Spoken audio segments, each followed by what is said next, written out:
Good morning. This is Victoria Pendragon. This is Nipper. Welcome to our alternate reality. Right, Nipper? I wanted to tell you a very interesting story today about a painting that I only just realized in the last week or so had actually been doing something in my life. I guess that's the best way to put it. Back in the early 2000s, I had a client, a Feng Shui client, who was an artist, a painter, a realist, the kind of work I don't do.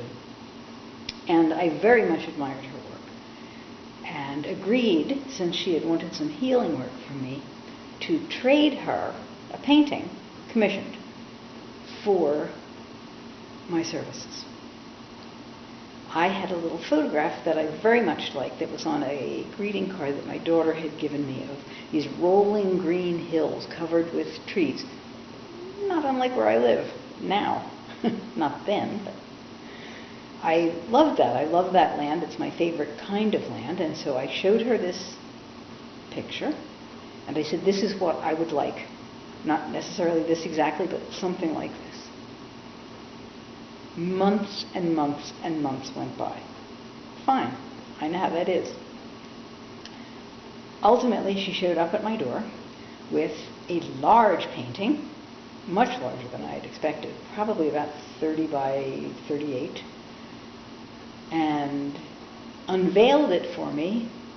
And it was completely not what I wanted. Completely not what I wanted. To which I gave voice. Because, this was a deal that we had made. I had my part of the deal, and she had not fulfilled her part in my view. And she said, I'm sorry, she said, I tried to paint that painting that you wanted, and it just wouldn't happen. This is what wanted to come to you. Well, it's hard to argue with that when you're dealing in a profession that's very,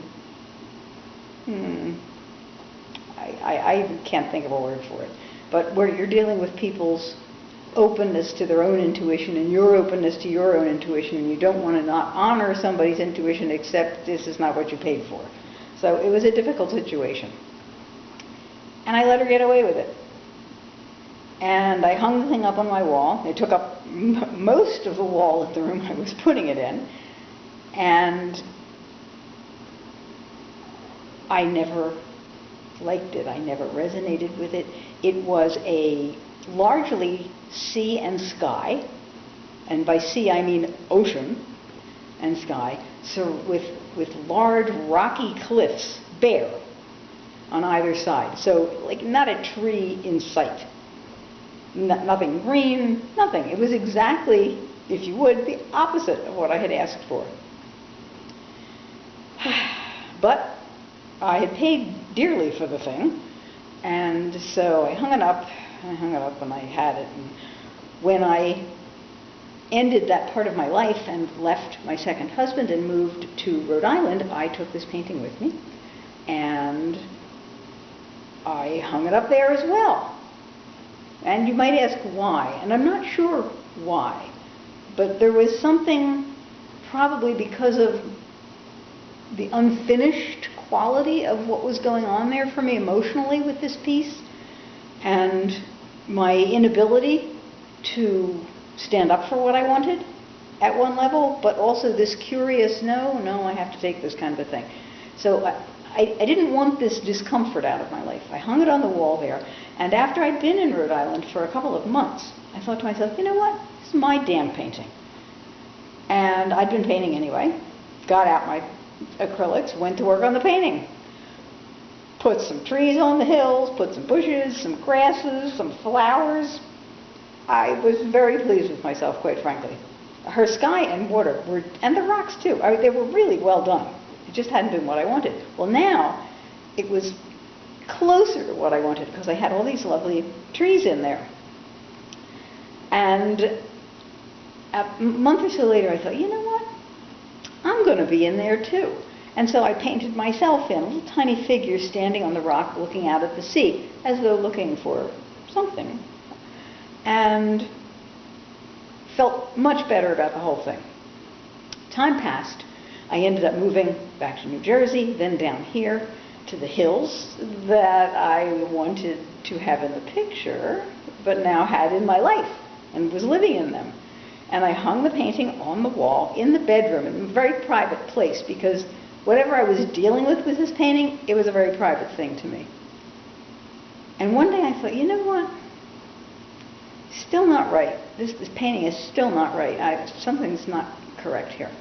And so I went and I painted an image of my son as a little boy beside me. And I had him down at my left side. And he was maybe 4 years old or so. I did this because I don't see my son much. I haven't since I lost my children in the divorce when they were 7 and 10.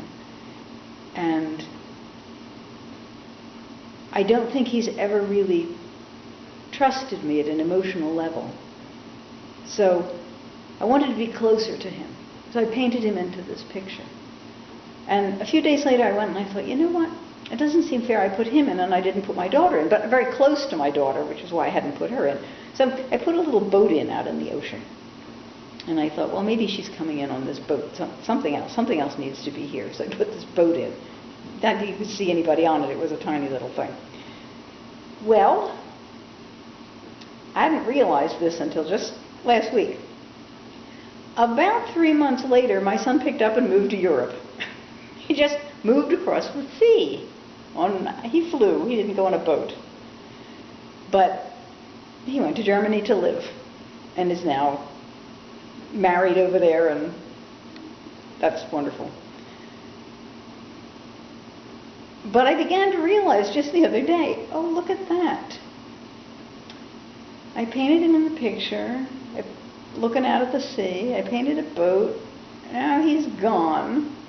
And then I thought to myself, oh, wait a minute. When she bought me that picture, and it was just the rocks and the sea, and it had come to her that this is what I needed. In point of fact, I ended up moving to Rhode Island. There was no idea in my mind I'd be moving to Rhode Island at that point in time. That came as the result of a second divorce. That's Rhode Island, rocks and sea. She had painted, in a sense, where I was going. And then once I got where I was going, I began painting where I wanted to be. And then I got to be here. And then the painting didn't feel right anymore, and so I put my son in and all that. And then he moved away, and I thought, you know what? I think I'm done now with this painting. I think it's done the job it came here to do. And I gessoed over the whole thing. I just painted the whole thing white. And then I thought, well, I'll paint a painting of my own over it. In the meantime, I had decided, while on vacation, that I need to work on smaller pieces because probably I'll be downsizing soon. There's the timer. I'm going to ignore it. And so last week, I gave the gessoed painting away to another artist who I know will work with it and make the most of it and give it a brand new life, presumably in some magical way. So thanks for listening.